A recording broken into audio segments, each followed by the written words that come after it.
दोस्तों Indian railways 150 year से ज्यादा पुरानी एक स्टेट ओन्ड सर्विस रही है जो इंडिया के ट्रांसपोर्टेशन और कैरियर सर्विसेज की बैकबोन मानी जाती है।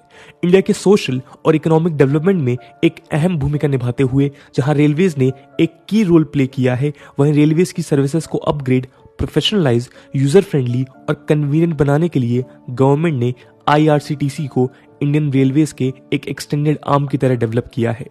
1999 में भारत सरकार द्वारा गठित Indian railway catering and tourism corporation limited को पैसेंजर ओरिएंटेड सर्विसेज और बिजनेसेस डेवलप करने के उद्देश्य से फॉर्म किया गया था। अपने फाउंडेशन के बाद इस कंपनी ने जहां एक और रेलवेज पैसेंजर्स और टूरिस्ट को अनेक फैसिलिटीज प्रोवाइड कर इंडियन रेलवेज और टूरिज्म सेक्टर के बिजनेसेस को नई ऊंचाइयों पे पहुंचाया है, वहीं खुद IRCTC ने भी अपने बिजनेसेस से ह्यूज रेवेन्यूज जनरेट किए हैं।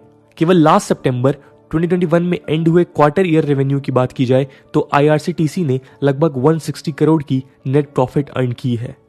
दोस्तों 1999 के इंडिया को यदि देखा जाए तो तब हम लोग मोबाइल मैसेजिंग सिस्टम या SMS भी यूज नहीं करते थे, लेकिन उस समय भी IRCTC द्वारा ऑनलाइन टिकट्स बुक करने का प्लान करना खुद में एक करेजियस डिसीजन था।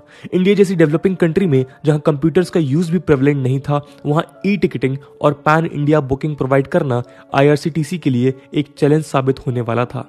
इतने हर्डल्स के बाद भी इंडियन गवर्नमेंट द्वारा ओन्ड एक कंपनी ने सर्विसेज सेक्टर की इस ऊंचाइयों को छुआ है कि आज उसके IPO लॉन्च के बाद शेयर प्राइसेस आसमान छू रहे हैं और चर्चा का विषय बन गए हैं। दोस्तों हमारी आज की वीडियो का मकसद IRCTC के इसी जर्नी को ट्रेस करना है, जिसमें हम देखेंगे उसने डेवलपमेंट के सफर को कैसे तय किया है। इस डिस्कशन के माध्यम से IRCTC द्वारा इंडियन रेलवेज के अंडर ओन्ड उन सारे डोमेन्स पे चर्चा करेंगे जिसे ऑपरेट कर IRCTC ने खुद को आज इस पोजीशन में पहुंचाया है। इसके अलावा हम IRCTC के ऑपरेशंस में आने वाली समस्याओं पे भी चर्चा करेंगे। तो आइए दोस्तों शुरू करते हैं आज का। दोस्तों IRCTC या Indian railway catering and tourism corporation एक इंडियन पब्लिक सेक्टर अंडरटेकिंग है जो टिकटिंग के अलावा इंडियन रेलवेज की केटरिंग और टूरिज्म सर्विसेज को हैंडल करती है। इनिशियली ये कंपनी मिनिस्ट्री ऑफ रेलवेज के अंडर ऑपरेट करते हुए गवर्नमेंट ऑफ इंडिया द्वारा होली ओन्ड थी, लेकिन 2019 में नेशनल स्टॉक एक्सचेंज में लिस्ट किए जाने के बाद इसके शेयर्स मार्केट में अवेलेबल है। ऑल्दो गवर्नमेंट अब भी मेजोरिटी ऑफ शेयर्स होल्ड करती है। IRCTC का एस्टैब्लिशमेंट 27 सितंबर 1999 में हुआ था, जिसके तहत इसे भारत की एकमात्र एंटिटी बनाया गया जो इंडियन रेलवेज को सपोर्ट सर्विसेज प्रोवाइड करेगी। टिकट्स के अलावा केटरिंग और ड्रिंकिंग वाटर को ट्रेन्स और रेलवे स्टेशंस पे सप्लाई करने की जिम्मेदारी IRCTC को दी गई। दोस्तों IRCTC की शुरुआत 1999 में हुई थी, जब ऑनलाइन टिकट्स बुक करने का आइडिया किसी रिवॉल्यूशन से कम नहीं था। ये वो समय था जब रेलवे पैसेंजर्स ट्रेन टिकट्स के लिए घंटों लाइन में लगते रहते थे या टिकट्स के लिए एजेंट्स को कमीशन देकर अपनी टिकट बुक करवाते थे। 2001 से 2006 के बीच IT सर्विसेज के जनरल मैनेजर की तरह सर्व करने वाले अमिताभ पांडे बताते हैं कि उस समय दिल्ली से चेन्नई जाने के लिए ऑनलाइन टिकट बुक करना कोई सोच भी नहीं सकता था। लेकिन यहाँ गवर्नमेंट ने केवल पैसेंजर के कन्वीनियंस को कंसीडर नहीं किया, बल्कि गवर्नमेंट कस्टमर सर्विसेज में भी एफिशिएंसी लाने के पक्ष में दिखी, जिससे रेलवेज की प्रॉफिट इंप्रूव की जा सके। इस विजन को हम IRCTC की वेबसाइट पे देख सकते हैं, जहां ये मेंशन्ड है कि इस प्लेटफॉर्म का क्रिएशन रेलवेज की केटरिंग और टूरिज्म एक्टिविटी को मैनेज कर पब्लिक प्राइवेट पार्टिसिपेशन के साथ प्रोफेशनल और अपग्रेडेड सर्विसेज प्रोवाइड करना है। तो दोस्तों जैसा कि ये नाम IRCTC सजेस्ट करता है, ये कॉर्पोरेशन टिकटिंग से ज्यादा बढ़कर है। IRCTC की ट्रेन्स में केटरिंग सर्विसेज की मोनोपोली के साथ रेलवे स्टेशंस पे फूड कोर्ट्स और कियोस्क्स हैं। इन सब के साथ IRCTC रेलवे लैंड का एडवांटेज लेते हुए बजट होटल्स भी ऑपरेट करती है। इनफैक्ट 1999 में इनिशियली IRCTC को केटरिंग सर्विस के लिए ही लॉन्च किया गया था। उस समय पैसेंजर्स को रेलवे स्टेशन के फूड स्टॉल्स पे ही डिपेंड करना पड़ता था, लेकिन पैसेंजर इनकन्वीनियंस को देखते हुए IRCTC को केटरिंग के अलावा टिकटिंग एवेन्यूज में भी इंटीग्रेट किया गया। दोस्तों यूं तो इंटरनेट पे टिकट्स रिजर्व करने का आइडिया ओरिजिनल तो नहीं था, लेकिन इंडिया के लिए नया जरूर था। लिबरलाइजेशन के बाद इंडिया की टेलीकॉम इंडस्ट्री बूम कर रही थी, लेकिन तब भी फोन कॉल्स कॉस्टली हुआ करते थे। कंप्यूटर्स केवल उन सिलेक्टेड पीपल द्वारा यूज किए जाते थे जो उन्हें अफोर्ड कर सकते थे। तो यहाँ एक हर्डल आया कि IRCTC की वेबसाइट फंक्शन कैसे करेगी और इसे यूज कौन करेगा। इंटरेस्टिंगली रेलवेज के पास 1980 से ही कंप्यूटराइज्ड बैकएंड था, जिसके डेटाबेस सेंट्रलाइज थे। नेसेसरी इंफ्रास्ट्रक्चर अपनी जगह पे थी और रेलवेज ने अपने काउंटर से कंप्यूटर टिकट्स इशू करना स्टार्ट कर दिया। आईआरसीटीसी की वेबसाइट 2002 से ऑनलाइन टिकट्स जनरेट करने लगी। इस हर्डल के बाद एक दूसरा हर्डल था टिकट्स की डिलीवरी का। अर्ली 2000 में शॉर्ट मैसेजिंग सर्विसेज या एसएमएस मोबाइल फोन्स में स्टार्ट नहीं हुई थी, तो इस सिचुएशन में टिकट्स की फिजिकल कॉपीज पैसेंजर तक कैसे पहुंचेगी। इसके लिए आईआरसीटीसी ने कोरियर सर्विसेज की हेल्प ली, जिससे रिजर्व टिकट्स 1 या 2 दिन में पैसेंजर्स तक पहुंचने लगे।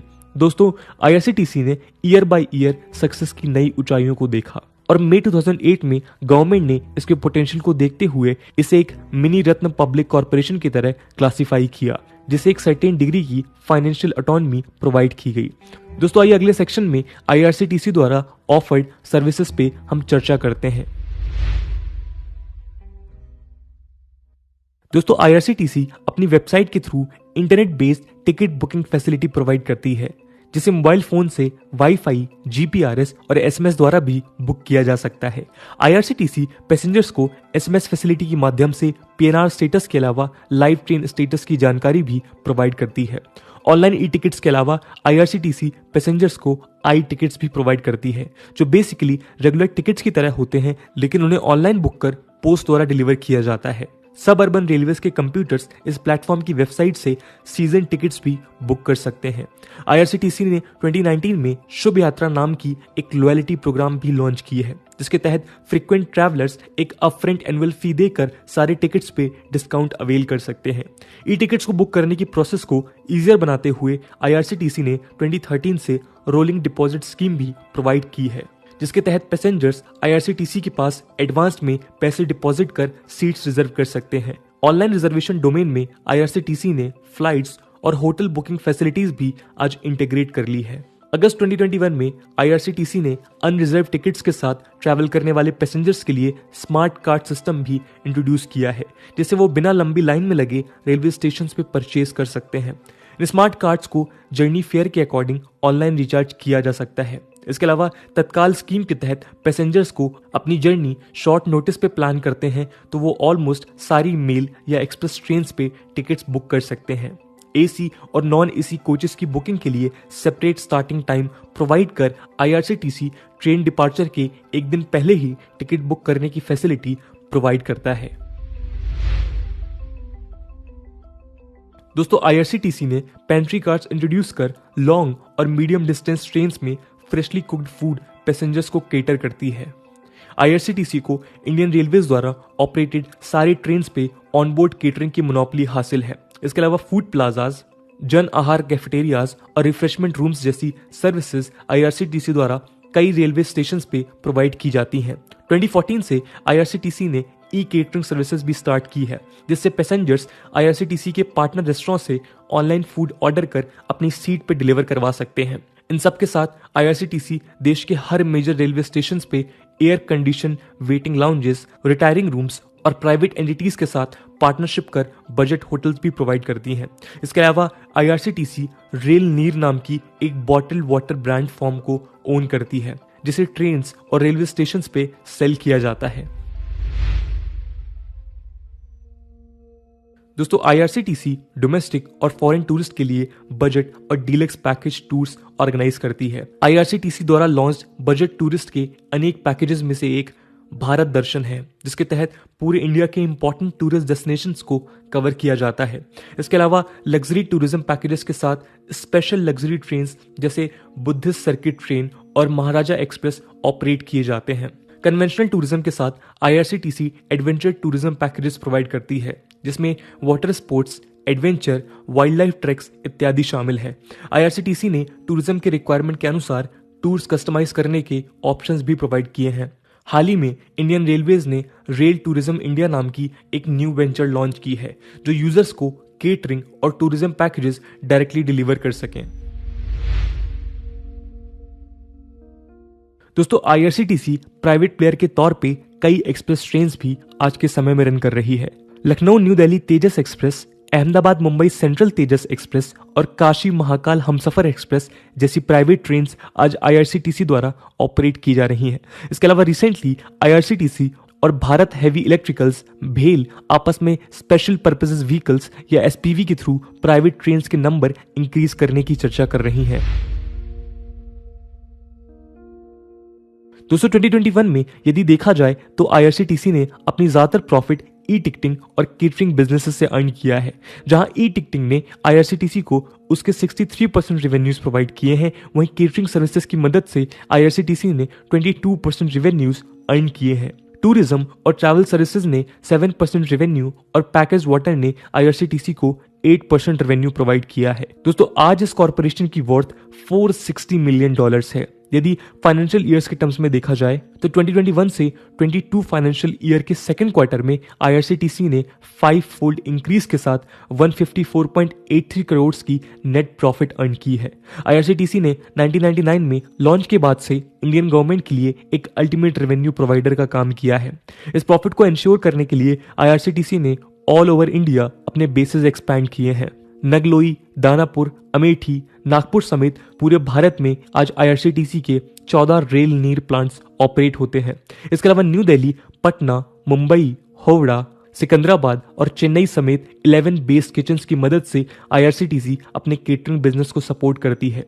IRCTC अपने सर्विसेज को इंश्योर करने के लिए 5 जोनल ऑफिसेज जो न्यू दिल्ली, मुंबई, चेन्नई, सिकंदराबाद और कोलकाता में स्थित हैं, उनसे ऑपरेशंस इंश्योर करती है। इन जोनल ऑफिसर्स के अलावा IRCTC के लखनऊ, चंडीगढ़, भोपाल, एर्नाकुलम, बेंगलोर, गुवाहाटी समेत 10 रीजनल ऑफिसेज भी हैं। अपनी सर्विसेज को एक्सपेंड करते हुए IRCTC आज USA, Russia, Australia, Europe, Hong Kong, Thailand जैसे प्लेसेस में फॉरेन डेस्टिनेशंस भी ऑफर करती हैं। दोस्तों IRCTC का पहला क्रिटिसिज्म 2017 में कॉम्प्ट्रोलर और ऑडिटर जनरल ऑफ इंडिया या CAG द्वारा रिलीज एक रिपोर्ट में किया गया था, जिसमें CAG ने IRCTC द्वारा स्टेशंस और ट्रेन्स में सर्व फूड को क्रिटिसाइज किया था। CAG ने एक रिपोर्ट जारी करते हुए IRCTC द्वारा स्टेशंस और ट्रेन्स में सर्व फूड को ह्यूमन कंजम्पशन के लिए अनफिट बताया था। इसके रिस्पॉन्स में रेलवेज ने IRCTC द्वारा एक नई केटरिंग पॉलिसी के फॉर्मेशन की बात कही थी, जिससे क्वालिटी ऑफ फूड को इम्प्रूव किया जा सके। दोस्तों इसके अलावा IRCTC को पैसेंजर्स द्वारा सबमिटेड डेटा की पॉलिसी ना मेंटेन कर पाने के लिए भी क्रिटिसाइज किया गया है। मल्टीपल लीक्स और एक्सपोजर से जहां एक और पैसेंजर्स द्वारा सबमिटेड वाइटल इंफॉर्मेशन लीक हुई, वहीं गवर्नमेंट द्वारा भी इन डेटा का यूज डेमोग्राफिक टारगेटिंग करते हुए प्रमोशनल कंटेंट भेजने के लिए यूज किया गया है। 2016 में महाराष्ट्र की साइबर पुलिस ने 10 मिलियन पैसेंजर्स के पर्सनल इंफॉर्मेशन के पोटेंशियल लीक रिपोर्ट की थी। यूं तो IRCTC द्वारा इस लीक को डिनाई किया गया था, लेकिन IRCTC और centre for railway information systems यानी कि CRIS द्वारा एक कमेटी गठित की गई थी जिसे इस रिपोर्ट की जांच करनी थी। IRCTC ऑफिशियल्स ने क्लेम किया कि ये रिपोर्ट वैलिड नहीं है और पैसेंजर्स द्वारा सबमिटेड किसी सेंसिटिव डेटा का ब्रीच नहीं हुआ है। कुछ समय बाद एक IRCTC ऑफिशियल ने इस बात को एडमिट किया था कि IRCTC द्वारा होटल, टैक्सी और फूड डिलीवरी सर्विसेज जैसे थर्ड पार्टीज को शेयर डेटा एक्सपोज हुआ है। 2018 में एक सिक्योरिटी रिसर्चर ने यह पाया था कि IRCTC द्वारा ऑफर्ड फ्री इंश्योरेंस स्कीम के तहत यूजर्स जिस थर्ड पार्टी इंश्योरर को रिडायरेक्ट किए जाते हैं, वहां 2 सालों तक लगभग 2 लाख पैसेंजर्स का डेटा एक्सपोज पड़ा था। इस बात के सामने आने के बाद IRCTC ने इंश्योरेंस स्कीम डिसकंटिन्यू कर दी और जिस वल्नरेबिलिटी के कारण ये डेटा एक्सपोज हुआ था उसे फिक्स किया। अक्टूबर 2020 में एक सिमिलर डेटा ब्रीच के कारण 9 लाख से ज्यादा इंडिविजुअल्स के name, date of birth, mobile number, address और ट्रैवल इंफॉर्मेशन जैसे डेटा के लीक होने की खबरें आई थी, जिसे IRCTC ने नकार दिया था। उसी महीने IRCTC इस बात की घोषणा की थी कि वो उन पब्लिक और प्राइवेट कॉर्पोरेशंस के साथ पैसेंजर डेटा शेयर नहीं करेंगी जिनके साथ IRCTC पार्टनरशिप में काम करती है। उस दौरान रेलवे मिनिस्टर पीयूष गोयल ने भी रेलवे डिसइन्वेस्टमेंट डिस्कस करते हुए बताया था कि गवर्नमेंट कई मेथड्स को एक्सप्लोर कर रही है जिसके तहत IRCTC के पास स्टोर्ड पैसेंजर डेटा को सेल किया जा सके। रेलवे मिनिस्टर द्वारा रिवील किए गए इस प्लान को गवर्नमेंट और पब्लिक स्फीयर में सीवियरली क्रिटिसाइज किया गया। Farmer railway minister Dinesh Trivedi ने इस प्लान को राइट टू प्राइवेसी के तहत एक थ्रेट बताया। मई 2020 में IRCTC ने गवर्नमेंट ऑफ इंडिया के कोविड-19 ट्रैकिंग ऐप आरोग्य सेतु को मैंडेटरी बताया था, जब इसमें स्टोर डेटा की सेफ्टी को लेकर कंसर्न व्यक्त किए जा रहे थे। बाद में कर्नाटका हाई कोर्ट के समक्ष IRCTC ने इस मूव को गवर्नमेंट द्वारा ऑप्शनल बताया गया, ना कि मैंडेटरी। 2020 में ही फार्मर प्रोटेस्ट के दौरान पैसेंजर्स द्वारा टिकट बुकिंग के लिए सबमिटेड डेटा को IRCTC ऑफिशियल्स ने यूज कर ईमेल सेंड किए थे, जिसमें पीएम मोदी और उनकी गवर्नमेंट द्वारा सिख धर्म के लोगों के साथ शेयर्ड स्पेशल रिलेशनशिप की बात की गई थी। दिसंबर 8 से दिसंबर 20 के बीच पैसेंजर्स की कंसेंट के बिना उनकी ईमेल आईडी यूज कर ऐसे 20 मिलियन मेल्स भेजे जाने की रिपोर्ट्स भी सामने आई थी। दोस्तों, आईआरसीटीसी ने अपने फाउंडेशन के बाद इंडिया में रेलवे ट्रैवल की कहानी को बदल दिया है। आज ये कॉर्पोरेशन ट्रेन में केटरिंग सर्विसेज रन करने की और रेलवे स्टेशन पे किसी मेजर स्टैटिक यूनिट प्रोवाइड करने की मोनोपोली एंजॉय कर रही है। लंबी लाइंस की जगह आज पैसेंजर्स इंडिया में कहीं भी घर बैठे अपने स्मार्टफोन से ऑनलाइन टिकट बुक कर सकते हैं। कोविड पैंडेमिक के बावजूद और उस दौरान प्रॉफिट में 26.6% की गिरावट देखने के बाद भी आईआरसीटीसी बाउंस बैक करने में कामयाब रही, जिसका सबूत लास्ट क्वार्टर में आईआरसीटीसी द्वारा अनप्रॉफिट दे रही है। आज आईआरसीटीसी के ऑनलाइन टिकटिंग में 17% के कंपाउंड एनुअल ग्रोथ की उम्मीदें की जा रही हैं, जिससे आईआरसीटीसी को केटरिंग इंडस्ट्री बढ़ाकर 18 से 20% तक कर सकती है। आईपीओ लॉन्च होने के बाद आईआरसीटीसी के स्टॉक प्राइसेस भी इसी ग्रोथ को प्रोजेक्ट कर रहे हैं, जो आईआरसीटीसी को एक सक्सेसफुल वेंचर बनाती है। दोस्तों, ये थी कहानी आईआरसीटीसी की। कमेंट सेक्शन में जरूर बताइएगा कि आप कितना ऑफन इस कंपनी की सर्विसेज को यूज करते हैं।